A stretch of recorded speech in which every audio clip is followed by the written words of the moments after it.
Have you ever had that something must be out there feeling? The name's Sam Fink, private investigator. But everybody at the agency calls me a rookie. The agency got a call from the Foundation. Seems they'd been checking out the net and had found a couple of particularly suspicious sites of which they wanted the subject matter looked into. So yet again, I was the agency's fall guy.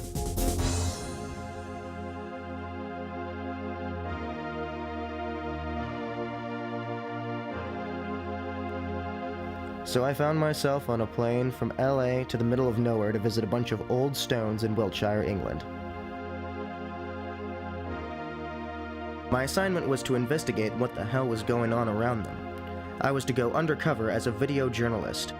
I was feeling a bit stoned, what with jet lag and all, when I first caught sight of what looked like some strange graffiti in the middle of a wheat field. I caught myself asking, how on earth did that get there?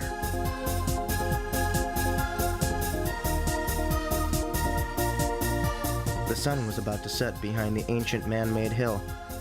A chill passed through the air. Night was coming. There was a spooky feeling about this place. That something's about to happen sensation began to seep into my thoughts.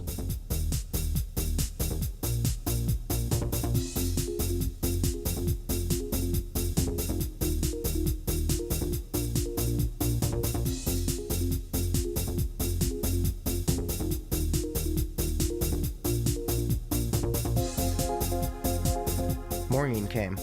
I rented myself a microlight. This would be the easiest way to get a good look around the place and check it out.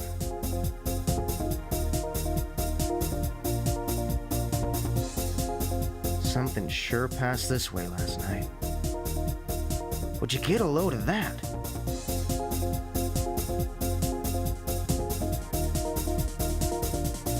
And how the hell did that get there?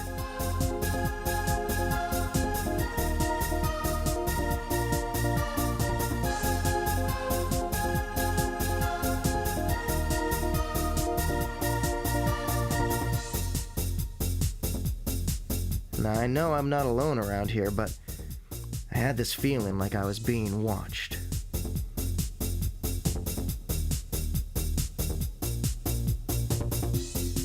The white horses carved in the hillsides. There's a strange feeling about this place. My mind began to drift in directions that I didn't want to follow. Any moment I could be tripping off the planet. Not to mention the strange things that hang out here.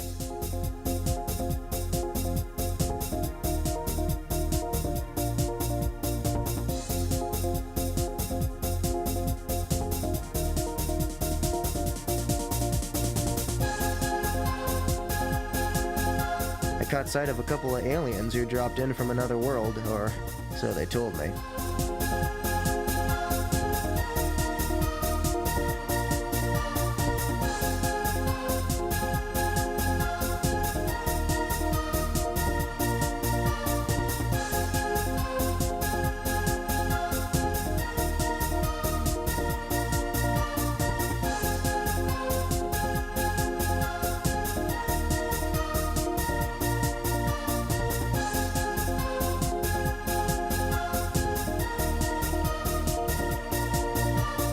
My alien buddies drifted off into a vortex and left me in the company of this awesome new circle.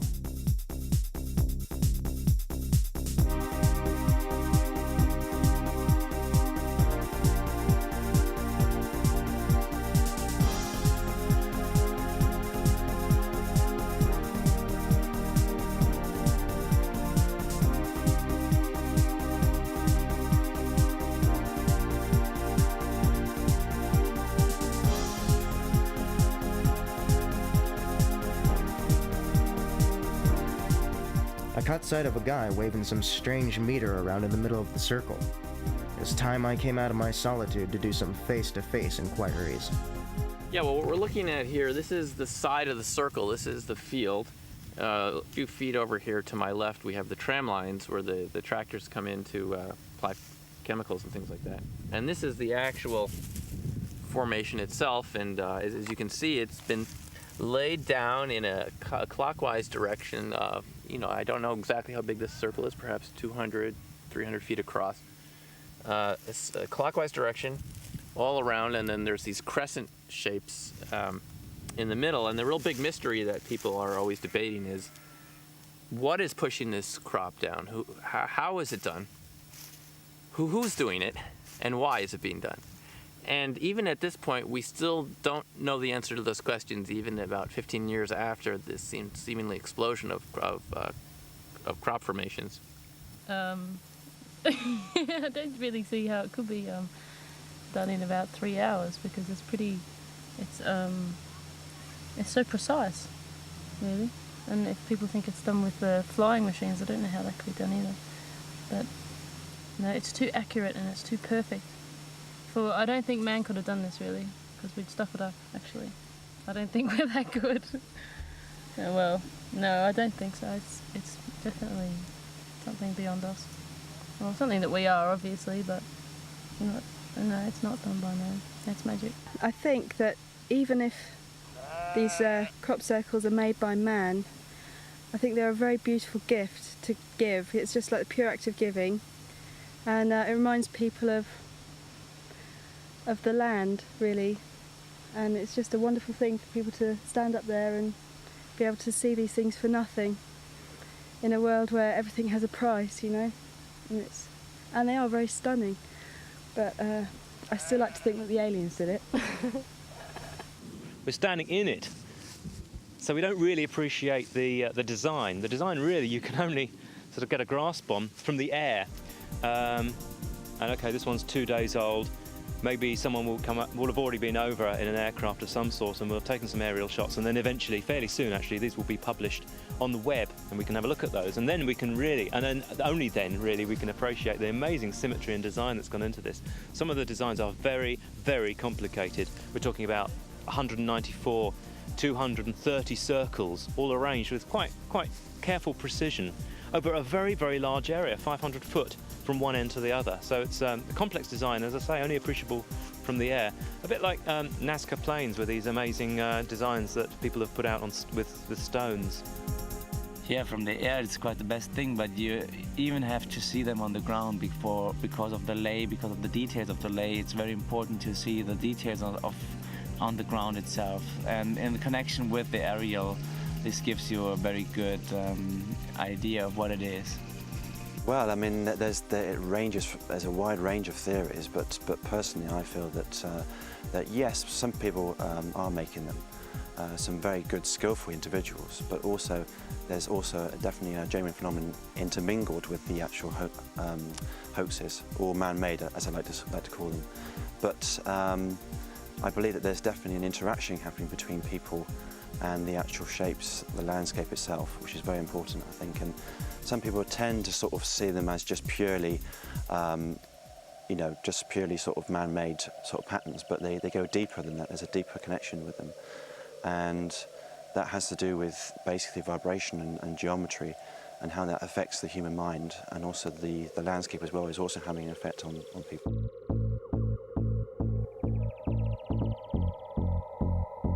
A guy in the middle of a field wielding a long pole? There's gotta be something going on here. Whatever cut through here had to be insanely accurate. Makes you think. What's the angle? Let's face it, there's gotta be an angle, there always is. Time to reflect.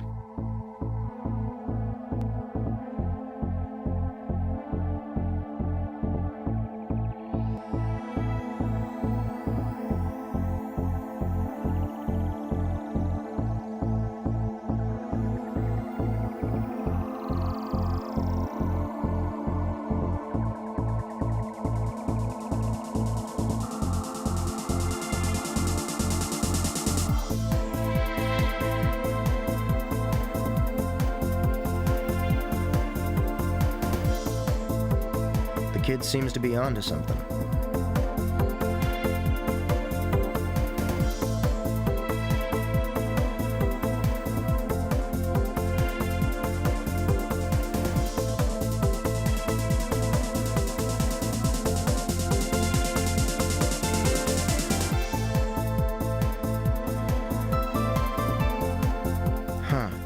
These flying guys must have spotted something. They're armed to the teeth with a bunch of cameras, and they seem to be in a real hurry to hit the sky.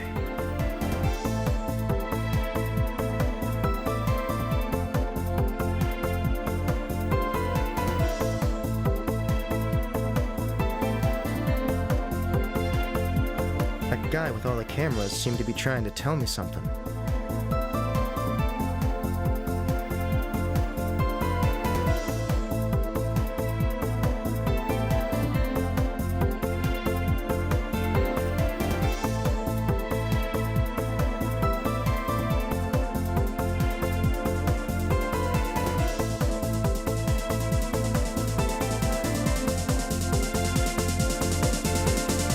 The life of an undercover investigator can lead one into the strangest of situations.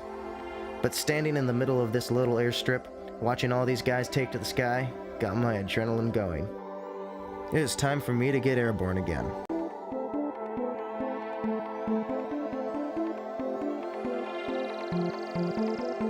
Up here you get a different perspective on life. There always seems to be the wow factor.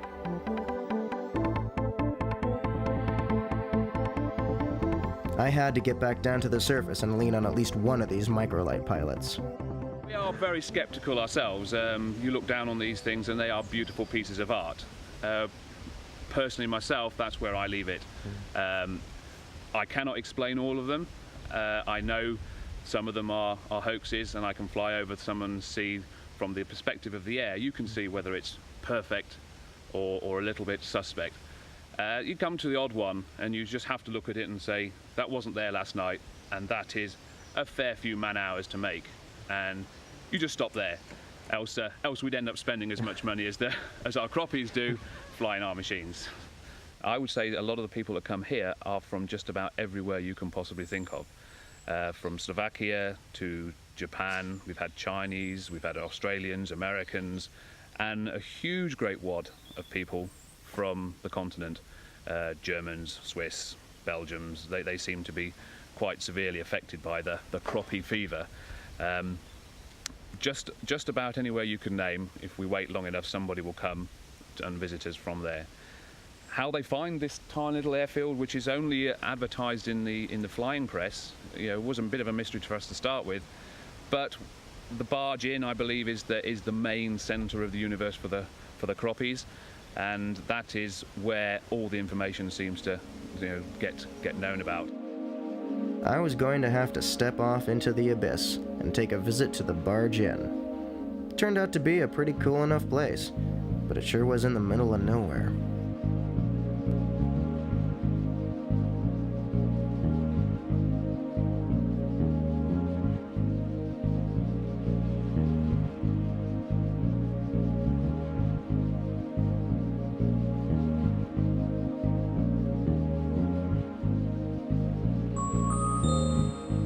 I could tell the guy who ran the inn wasn't going to give me too much info, but I gave it my best shot anyway.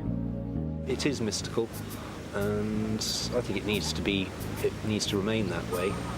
Crop circles are an art form, definitely, and I think that the patterns that are involved generate certain sort of ideas and reasoning behind them, and what have you.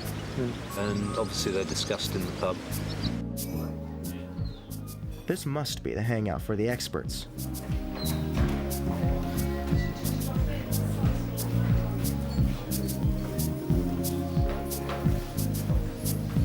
The painting on the ceiling, the acres of circle designs on the walls, not to mention the large map with a load of significant-looking stickers.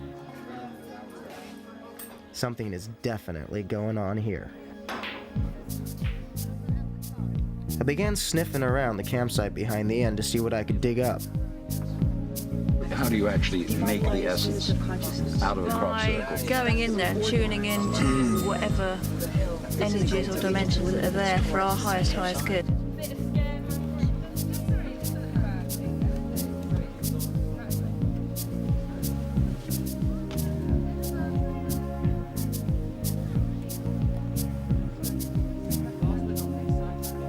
I ended up following a dog into the backyard of a guy who just might be able to give me some background info on what's really going on. just a stone's throw from here, there's a site that's 6,000 plus years old, which seems to be the oldest settlement in the country that's been found so far. And it seems that those people brought, when they, I think, came to this area, they brought with them a knowledge and an understanding of not only stars, but also the patterns that we're all submersed in day after day, and built these huge shrines in honour to the seeking out and understanding of these divine patterns around us. And so what better arena to have divine patterns in than an area that's already saturated with magic and esoteric knowledge and occult wisdom.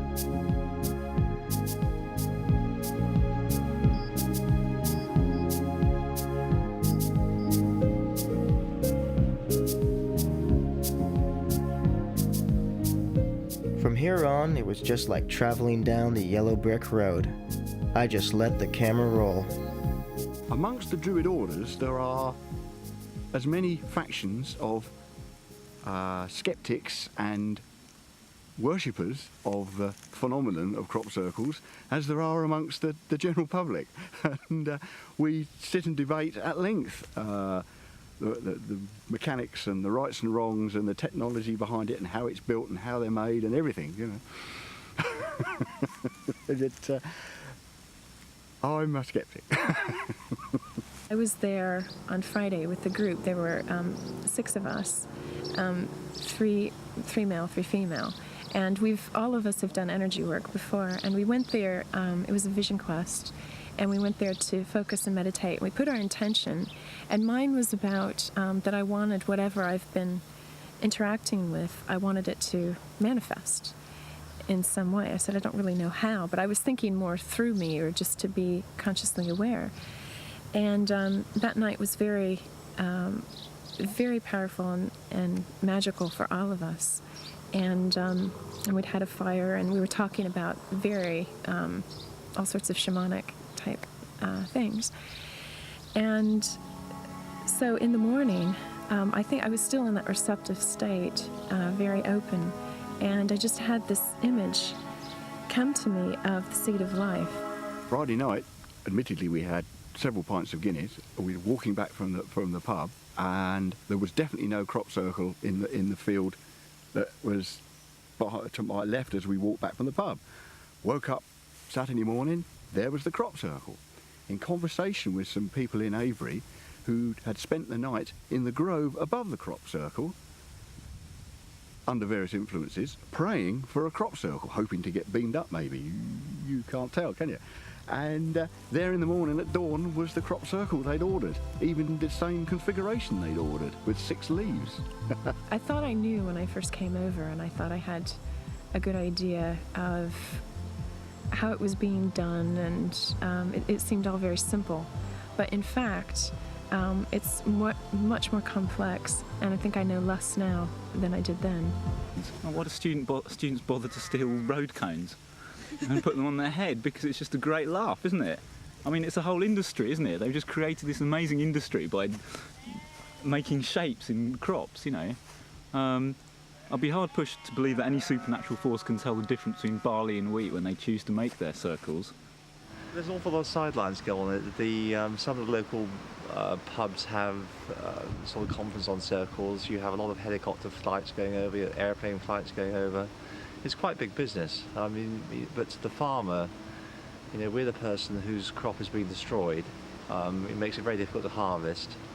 And you also get the problem of numerous people going out, and especially when we're in a very dry period like we are at the moment, you know, people smoke, and you know, it creates a great fire risk as well. It's keeping people busy. It's keeping the pilots busy ferrying tourists up and down the country to see them. The pubs are making a good deal of trade out of it. I think that personally, you know, we used to have them 10 or 12 years ago, and we used to have the round circles up on the top of the hills, which I think were probably natural. But all these shapes and sizes we get now, in my opinion, are very definitely man-made. But maybe one of them's got a long-standing grudge against a farmer. Maybe they're carnivores. You know, maybe they hate plants. Maybe they're the anti-vegetarian league. We don't know. Maybe they just don't like bread or Weetabix. Not if you're a farmer, well, I think they're great. but I don't believe any supernatural forces creating them.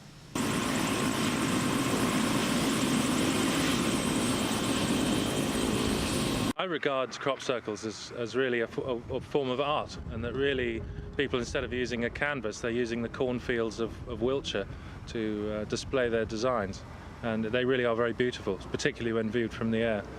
And so I sometimes feel as if I'm showing people around an art gallery rather than flying people over crop circles.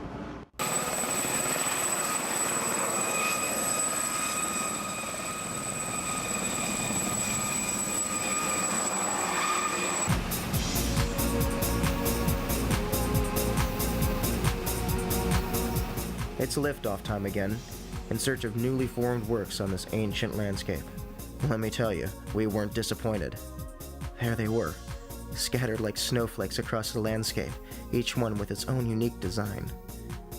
How can you make something as complex as this in 3 or 4 hours?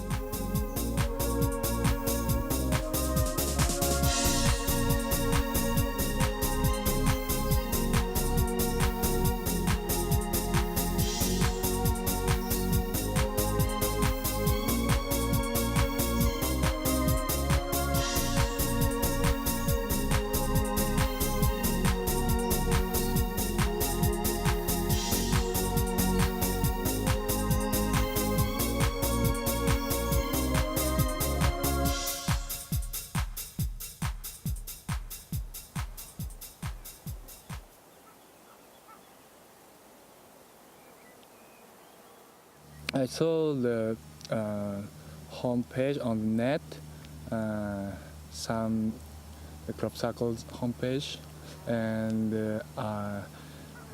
June and July. So many crop circles made, and so now now it's a time to come England and check in this eye. So, and I'm here. The man maybe could make it, but not so a lot. There's no point to make it. So I personally believe that it's mystery and alien must exist. So UFO, but なんだろう alien. I don't know alien means. So I think the parallel world exists, and so different. そうだね、なんだろう、みたいな about ghost, then they make these crop circles for us. It's a message, I think. This phenomenon is sure pulling people from everywhere.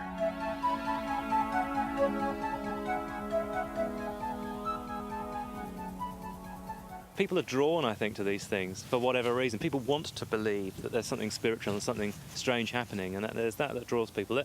And also, just you're driving along a road, you see this strange thing in a field, you see cars parked up, people in there, you go and join, you join in, and it's, I don't know, it's a sort of festival feel to these things as well. Well, I mean, the first crop circle I ever went in, I met up with 10 people from different countries, and I was the only born English speaker, you know, and I was just blown away by the fact that here I was. I just turned up half hour previous. I met these 10 people from different countries, and we all sat down and talked about what's really important in life, you know, all the things that everybody agrees on, you know, love is the greatest thing, and, you know, understanding and truth, and the hypocrisy of society, modern society, and, you know, all these things. And we just had this immediate common ground with each other, even, you know, from all 4 corners of the world. And then then afterwards we noticed in the lay of the crop was 2 doves of peace kissing each other, which was like, wow, you know, after we'd had that experience and we'd all commented on the fact that it was amazing that we were all there, you know, these 2 big enormous symbols of peace, we were sitting right on top of them, you know, it's like, yeah, bizarre. That paranoid feeling began to seep back in as I looked skywards. Had my cover been blown? It was then that I met this chick who apparently knew where it was all coming from. I think they're made by some really clever people who must go around in gangs and just do them as a bit of an artistic adventure to compare with all the other ones that are occurring. I think they do geometrical designs because they're easy to do. They probably know how much a corn to knock down on each side to the exact measurements, because geometrical shapes are a lot easier to measure than just flowing designs are. There's either a lot of people who do it all together in one big group, or it's a lot easier than what we all think it would be to make them. And it can just be done by a couple of blokes who just take them a few hours, probably with, like, say, planks and stuff like that, just treading the corn down. Well, I did a flight on microlight starting over there. I made a whole tour, and actually I crossed this field at 8 o'clock and there was nothing, just nothing to see. And then next day, on Saturday afternoon, we went over there because we knew there had to be a new crop circle. And finally we got down here and here it was, a new crop circle. Well, I think it's kind of energy we just cannot notice by our usual ways of perceiving things. It's just an energy coming from above, coming together with energies from the earth and creating it in seconds. As far as I know, they are created just in some seconds. I think it's the game between mankind and nature. Everybody wants in on the act, including the goddamn music industry. Well, the music itself was inspired by the feelings surrounding the crop circles. So we felt that the only place that would do it justice would be to be inside a crop circle itself. And we're going to go around visiting lots of different crop circles. This one we're going to start with because it's in itself is just a wonderful, inspirational, uplifting place to be. It's a place where a lot of young people come from all over the world just to come and meet. And we wanted to try and get part of that sort of that meaning, part of that feeling, and try and put it across and put it in the background of the video.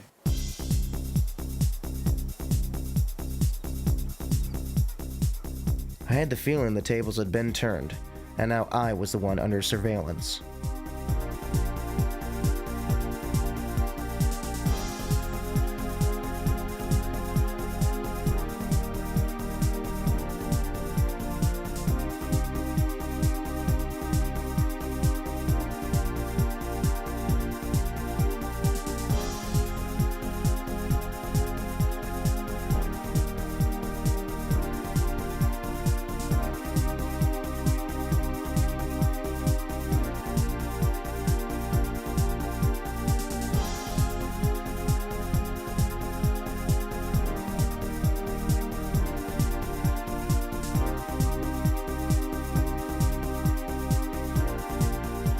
Art usually comes at a price, and for me to visit this work, looks like I'm gonna have to part with some dough to the toll girl.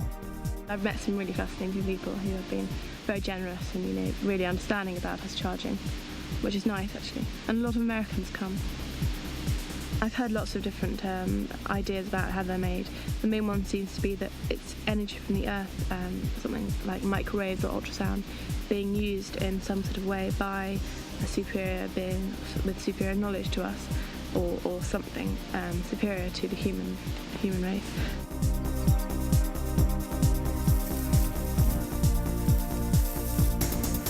I had to find one of these superior beings, so I snooped around the wheat fields again and got lucky. We went up to a building site that I know and borrowed the ladder. walked down the tractor lines of a field that we could observe quite well the next day to make a crop circle with no intention of what it was going to look like. We got to the middle of the field, to a nice spot. The moonlight was nice and bright so we could see what we were doing. And we had this ladder, aluminium ladder, which was nice and light to carry for a distance. And my girlfriend sat on one end of the ladder and I moved it around like that. And within, well, a minute, we had a very good circle. And the crop actually weaved itself, which was beautiful because people tell me that in the centre of the crop circles it looks like it's been woven. The structures that I've seen are fantastical. 72 circles made overnight in a twisting double helix is astounding. There was one that looked like a snowflake or a fractal a couple of years back, and that was also fantastical. The mystery is how some people can make such complex designs. And we made a very simple design in a short matter of time, but how you would work out such a complex design as the better ones are is mind-blowing. I don't know how they do it. I don't know how they work it out. Well, if I can just mention what happened at Hackpen Hill this year, I mean, a fantastic formation appeared below the slopes, and we were very lucky to actually be night watching on the very night it formed, actually down in the fields where it actually appeared. And we turned up around about sort of maybe 12:15, pitch black obviously, walked along the ridgeway which runs along the top of the actual fields themselves, and we decided we'll just sit here for say an hour or so and see what happens. There are sort of a couple of factors. One was it was formed on Saturday night, Sunday morning. We sprayed the field on the Saturday, so we've been up and down every single tram line, so I know that there could have been no previous marking.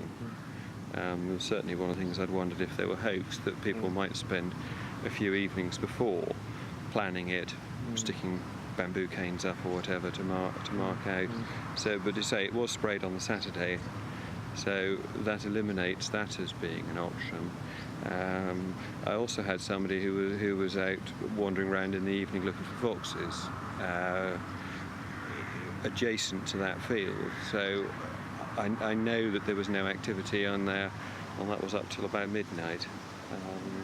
It's currently light at 4 or 5 o'clock, and as soon as people were in walking around it, the phone never stopped ringing. So I do know that if somebody had been spotted in there, I'd have certainly heard about it. So it only actually gives about sort of 4 or 5 hours in which to have created it, which I think would prove quite a challenge for anybody.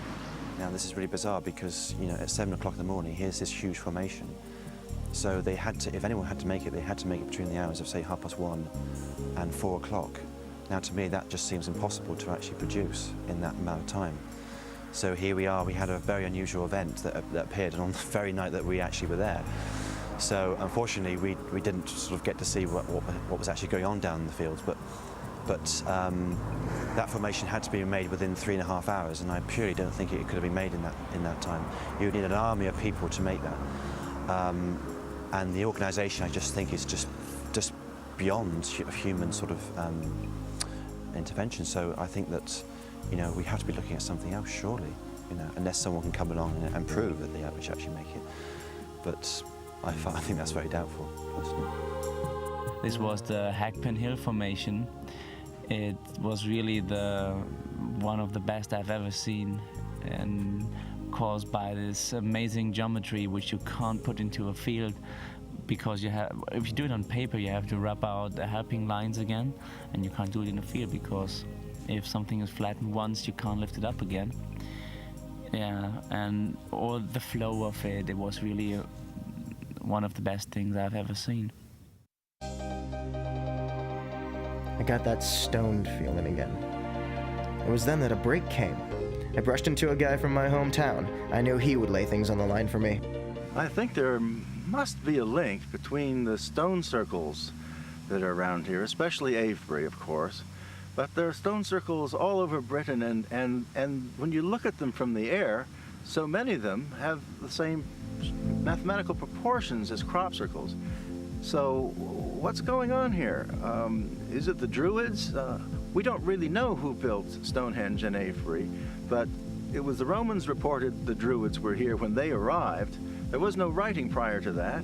We just know that there were people here, call them pagans, who worship the spirits of the earth and the sky and growing things, and they built these stone circles to celebrate the seasons and life, and the crop circles are celebrating life and humanity and nature, I feel, for sure. So there's definitely a connection here in archaeology and a connection in my heart between these ancient sacred sites and the crop circles. I would be very interested to know how they did it and understand why they wanted to do it, because I can't fully understand what actual benefit they get out of it, apart from maybe the enjoyment of doing it, or the sort of the thrill, I suppose, of going into somebody else's field in the middle of the night and seeing if they can get away with it. I mean, the ones we've seen are so brilliantly designed, and the other thing is we cannot get out over is no one ever sees them do it, so they must do it at night. And to get that precision and the markings at night, they must, I don't know how they do it, so, you know, it's just unbelievable that way. One thing's for sure, all action happens at night. I've been given a tip-off to the location of one of the ace local night watchers. I eventually tracked him down. Yes, you've guessed it, in the middle of a wheat field. I persuaded him to spill the beans. Another one of these occasions when I decided to sleep on the hills. I wake up at, 4:35 a.m. just after it got light, and there's two huge crop circles directly in front of me, no more than 50 meters away. Unbelievable, I can't believe it. I wake up and sit up a bit bleary-eyed and see one. Wow, it's a crop circle. I stand up and there's like another one which is twice the size of that one. That was big enough. So, obviously jump over the wire and straight in there. This is in Barley. There's a very heavy dew, because it was clear and whatever, there was a very heavy dew. My legs were soaked, completely soaked. My boots were caked with, clods of mud. Obviously walking up the wet tram lines, heavy dew and all of that. So, soon I step into the first one, and because I'm covered in mud, I'm leaving huge, cloddy, muddy footprints everywhere. And not too much of a surprise, but my big muddy footprints were the only ones present. I carefully examined the floor of the crop circle. It was perfect, neat, pristine and clean, and I was leaving big muddy footprints everywhere, which to me is, again, proof really that people weren't standing on that corn unless they were levitating, of course, just above it. So incredible, and more Wiltshire weirdness. I had to do something adventurous, so I got on a horse and hit the trail in search of some local riders. Probably the most exciting moments are when you've still got to the top and it's still misty, and you just go up round the top of the hill up there, and just as you crest the hill, the mist starts to clear, and all of a sudden below you you've got patches of the veil just appearing through the mist, and the sun shines down on your face, and it's cold but it's refreshing. That is a very, very exciting moment, and of course when you get to the top you then walk along the ridge, if you like, a little bit, and as you're walking along the mist clears, and it's amazing how quickly it can burn off, especially in the summer. And then there are times, of course, when you just get there and all of a sudden, boof, the mist lifts off the field and there's a crop circle, and that is very dramatic. It's absolutely amazing. Sadly the horses don't think much of it.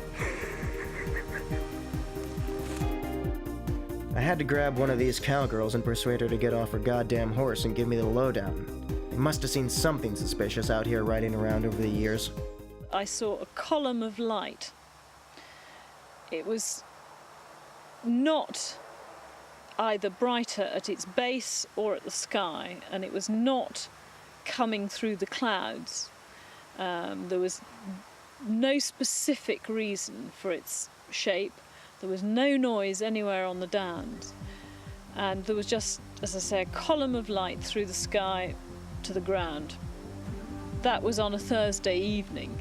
And I heard nothing about it on the Friday, but on the Saturday when I came to see my horses here, I found cars parked all the way up the track, and on asking why there was so much excitement, I was told that a new circle formation had appeared on Thursday night. I don't know any reason. I mean, I had no knowledge of either noise or anyone in the vicinity at that time, and it was the most extraordinary phenomenon to see this light. But what it was, I can't say. It got dark. It was a very clear, bright, starry night. I was looking up at Sirius and just looked down to my right, to my left rather, and there's a globe of light about as big as a football, probably no more than 6 meters away from me. It just sort of, I looked down, and there it was. It was motionless just above the ground, and behind a standing tuft of stalks. I could see its silhouette, you know, all the stalks were in silhouette, and I had enough time to move my position and look around, and it was physically and tangibly there, some sort of translucent ball of light, and that was there for up to a minute. After whatever, a minute or 50 seconds or whatever it was, it just faded and diminished to nothing. Yes, we had a friend come up from Barnstable, and she stayed a couple of days, and we decided to spend the night at the belly of the White Horse, whilst Charlie, my husband, was in a formation in oilseed rape below, and I think it was probably about 12 o'clock when both of us saw two lights just appear in the field, and they seemed to travel towards the formation. When they got to the formation, they went out, and all I could see was just streaks of light coming from what seemed to be the top of the formation down to the bottom where I knew Charlie was sleeping.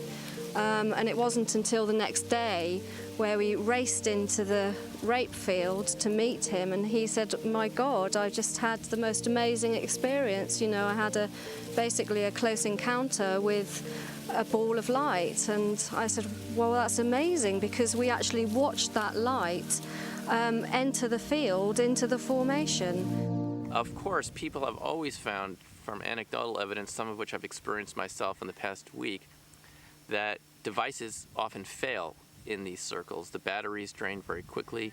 You get anomalous readings on compasses and things of that nature. Just a couple days ago in the Devil's Den, when I was using this static device, it froze on -3 as I walked into the circle. I'm not talking about approximately walking the circle. I'm saying literally as I walked in to the edge, it died. I really don't know what it is. I know there are hoaxes, no doubt. There are people going out to the fields making crop circles, but that definitely does not explain the whole phenomenon to me. There must be something else out there, and that makes me keep coming here, definitely. There is no definitive answer, and that's why it's each person who's really interested in it should come and get involved in experience for themselves, because the bottom line is it's a personal journey, and it opens up a lot of questions, not just about crop circles, but about what we accept as our reality to be. And I think that's the biggest message of the crop circles. You have the makers, the believers, and then there's this other intelligence that's having the last laugh in every scenario, it seems. I don't think there's any doubt that the beauty and the message and the sacred geometry of these crop circles has to do with humanity, and humanity waking up spiritually in time to save its ass from this inevitable ecological and war disaster. I mean, for Christ's sakes, we can't stop killing each other. Is there something wrong with this picture? Let alone worry about the environment. But anyway, the crop circles, I think, therefore, are here to help us. And that's the most important thing I can say about this phenomenon. Well, I know that there's a real phenomenon out there, besides all the crap of hoax stuff going around. And this is the interesting thing why I'm coming here. It's the fascination of the real phenomenon that is able to print so beautiful shapes into the landscape, and without being detected any time. So this is the reason why. And I'm looking for some answers. I don't know if we will find them any time, but it's really fascinating, the whole thing.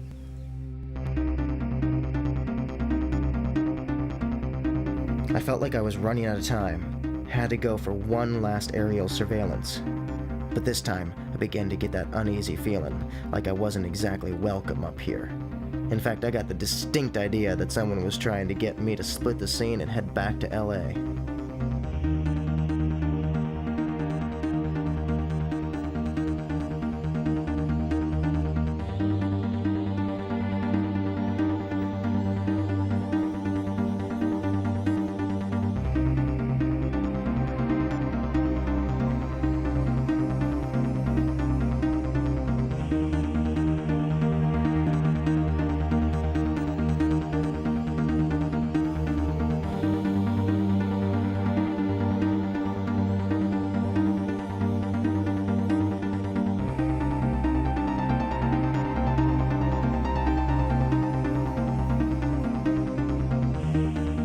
To go for one last shot, at night, to capture a video of a crop circle in the making. Snooping around at night with a camcorder and a flashlight wouldn't exactly produce good pictures for the Foundation, but it'll have to do. Man, I was glad to be heading back to terra firma again. I was getting desperate. I needed some more substantial evidence. I hitched a ride with my new German buddy.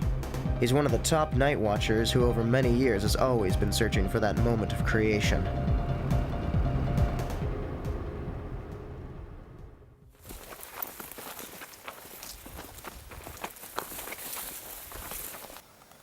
I got a positive feeling when he produced his night sight equipment.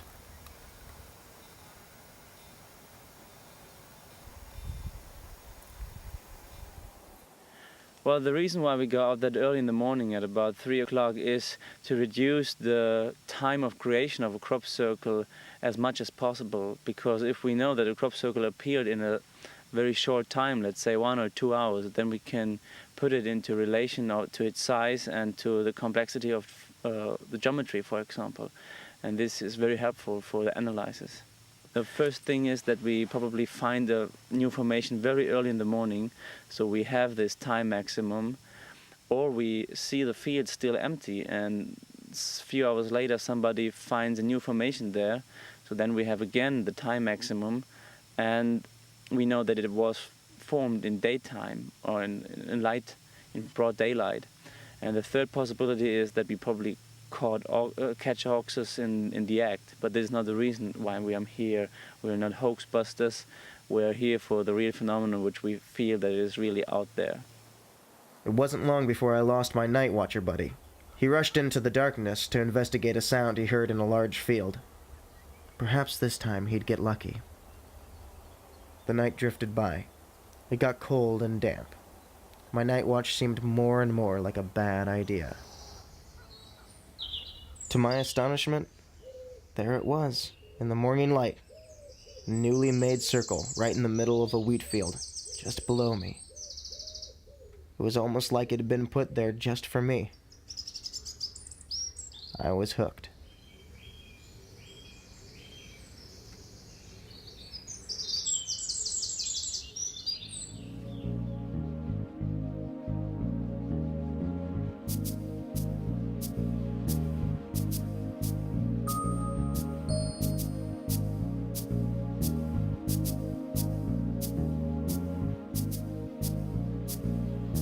It was all over. My evidence was being shredded before my very eyes. The Foundation wanted clear explanations.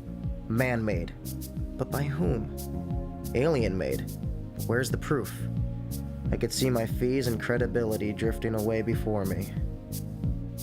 Why would a guy from Tower Records hit the net and come all the way from Tokyo for a few days to check out some circles in the middle of England when most farmers seem to think it's a bunch of people making them anyway? Although one farmer I met seemed astonished by how they could be made in such a short time frame, as well as the guys on the hill that night who were mystified. A blonde chick dreams up a circle one night, backed up by a doubting druid. A guy and his girl make a simple circle on the way back from the pub.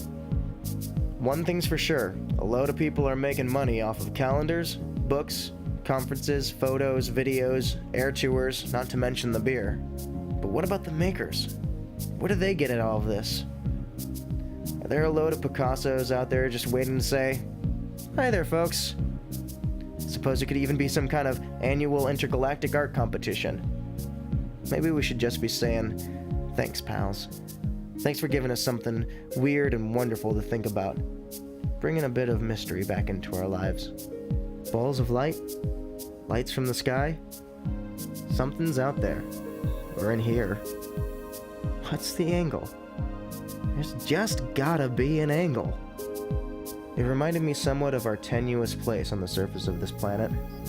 That hang on while you're here, 'cause sure ain't gonna last feeling. Know what I mean?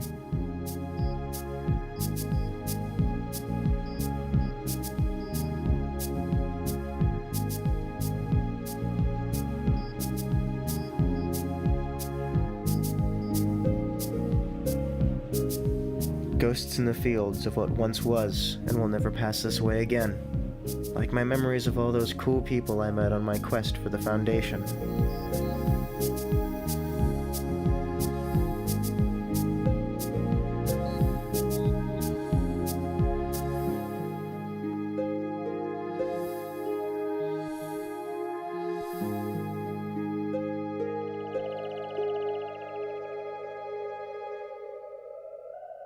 All those amazing works of art finding their way onto the World Wide Web. Man, I really hope the Foundation wears the results of my investigation.